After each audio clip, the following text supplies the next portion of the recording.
që Zoti Gjelle Gjelaluhu o Gjelle Shanuhu i vlerëson dhe i donë shumë. Pejgamberi alayhi salatu wassalam të parën çka e përmendi, tha as-salatu ala waqtiha. Namazi, kryerja e namazit në kohën e vet. Allahu i Madhërisëm e ka obliguar namazin me u falur në kohë të vet.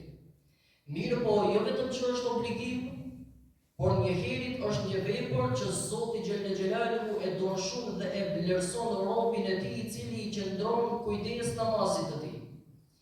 Allahu i Madhërisëm ka thënë në Kur'anin Kerim: Inna as-salata kanat 'ala al-mu'minina kitaban mawquta. Me të vërtetë namazi është obligim për besimtarët. Namazi është obligim për besimtarët. E çdo kush i cili ndjen veten që është besimtar e merr këtë obligim. Kujdeset për këtë obligim. Nuk e anashkalon këtë obligim. Bëhet serioz në kryerjen e këtij obligimi. Kitaban mawquta. Dhe ky obligim është pra për besimtarët në kohë të caktuar. Dhe kur themi ne në kohë të caktuar, dhe që është vepra më e dashur te Allahu i Madhëruar, nuk kemi për qëllim momentin kur thirr ezani, sepse një kohë e namazit mund të jetë disa orë. Për shembull, thirr namazi i drekës në ora 1, mirë po koha e tij është deri në ora 4:30. Pra kemi hapësirë 4 orë e gjysmë për një kohë namazi. Dhe kurdo që ti e fal brenda kësaj kohe, e ke falur në kohë atë. Dhe me këtë vepër ngritësh te imani Allah te bareke ve teala. Dhe pse e përmendim në këtë apo pse kemi zgjedhur këtë thënie të pejgamberit alayhi salatu wassalam dhe dy porositë të tjera të cilat vinë më pas. Në këtë xumë të sotit, në mënyrë që të këshillojmë veten, por të këshillojmë dhe vëllezërit tanë. Sepse neve dëgjojmë që kemi nga ato të cilët e falin 5 kohë namazin, mirë po për dirsa arsye të ndryshme, ato namazin e lën kaza. Dhe e shtyn namazin apo të gjithë namazet i falin në mbrëmje. Dhe kur ti dëshiron të dëgjosh arsyet e tyre, do të shikosh se ato po thonë që po nuk munda t'i falë sepse ishim në dasëm. E tani dasma qenë ka arsye për ta lënë namazin kaza, nuk mundem me i falë sepse ishim në plazh. Plazha qenë ka arsye për ta lënë namazin kaza, e pra vëllau jemi dashur, dije sepse je duke u zhytur në një mëkat shumë të madh. E të mos flasim nëse pastaj namazin nuk e ke hiç në jetën tënde. Ne po flasim kur e ke namazin dhe pa arsye të shëndosh e le namazin apo e shtyn kaza. Pse? Sepse ishe në dasëm të ti për 4 orë gjysmë çka i ka namazi i drekës, nuk mundet t'i gjesh 5 minuta ta falësh farzin. Ose kishte kallabollok atje e në vitet turp si ju të falë namaz ku 3 të tjerët pinë alkohol atje bëhen tap. Zoti na ruaj. O vëllezërit e mi, qëndroni vigjilent ndaj namazit. Këshillojmë ato të cilët falin namazin, bëhuni serioz me namazin çka po e kryeni. E ato të cilët nuk e falin, ato edhe më keq që kanë punën te Allahu i Madhëruar. Zoti Gjelle Gjelaluhu o Gjelle Shanuhu në Kur'anin Kerim na ka thënë: "Fawailul lil musallin alladhina hum 'an salatihim sahun."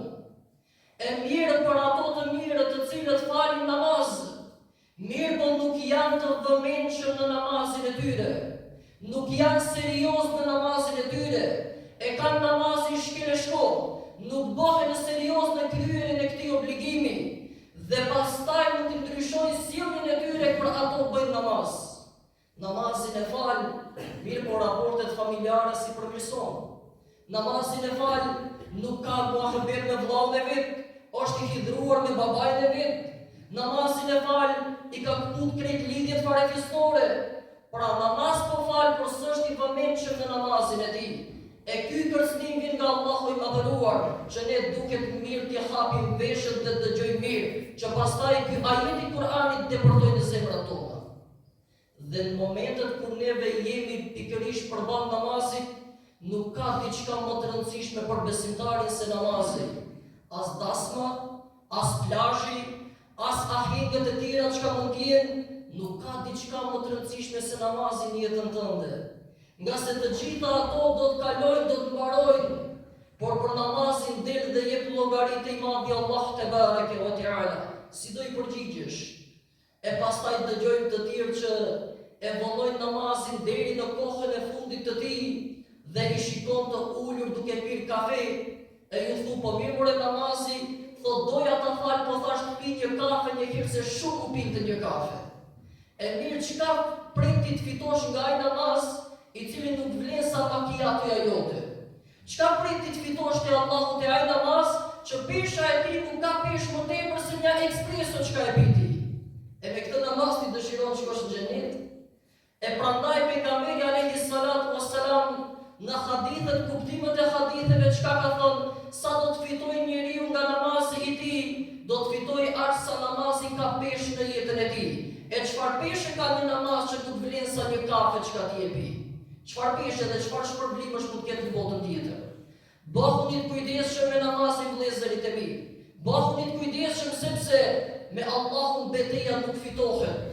Me çdo kënd mund të fitosh betejë, me Allahun s'fitohet betejë. Prandaj sinjali që Zoti i Madhërisëm për çdo ditë na i bën në dyert e tona, e që ne ndoshta nuk dim t'i lexojmë, ndoshta nuk dim t'i shikojmë, si puna e atij njeriu i cili i ka shenjat e një sëmundje për çdo ditë, mirë po thot janë normale. Janë normale dhe vjen një moment e kap një sulm i papritur, e godit diçka e fortë, e pastaj po i thot mjeku që a ke patur ndonjë problem, po ka patur shqetësime këtë e atë, pra këto shenja kanë qenë, por thjesht nuk i ka lexuar si duket dhe i ka pritur goditjen e madhe, por kur vjen goditja e madhe tashmë është vonë. Ajo nuk të çojë tek vendi Zoti na ruaj. Prandaj mos pritni goditjen e madhe nga i madhi Allah te bareke ve teala. Shenjat dhe sinjalet për çdo ditë i kemi në shtëpi dhe në shoqëri. Bëhuni si hapur dhe lexojeni me vëmendje, sepse puna nuk na bën. Kur them puna nuk na bën, ne për çdo ditë flasim se kemi frikë Zotin, ama ky popull me veprat e veta për fat të keq, çdo ditë po e dëshmon që nuk e ka frikë Zotin. Kur kapën dy persona dhe grindën e për treguar trimërinë e tyre, çka thojnë, veç Zotin e ka frikun, e duket se ky popull krejt të tjerët i ka frikë, por Zotin se ka frikë. E pse e them këtë? Mjafton vetëm të shohësh për një ditë dhe për një natë sa alkool po pin ky popull, për ta dëshmuar dhe për të mjaftuar me argument se sa gjunah dhe mëkat i bën ky popull Allahu xhelle xhelaluhu. E pastaj të mos flasim për formën e veshjes çka e kemi, të mos flasim për raportet çka i kemi, e të mos flasim për përzierjen e gjinive dhe lakurishësi atje ku shkojmë dhe dëshirojmë të freskohemi e të bëjmë plazhin. Allahu na ruaj, pra tregon ky popull që nuk e ka frikë Zotin vërtet.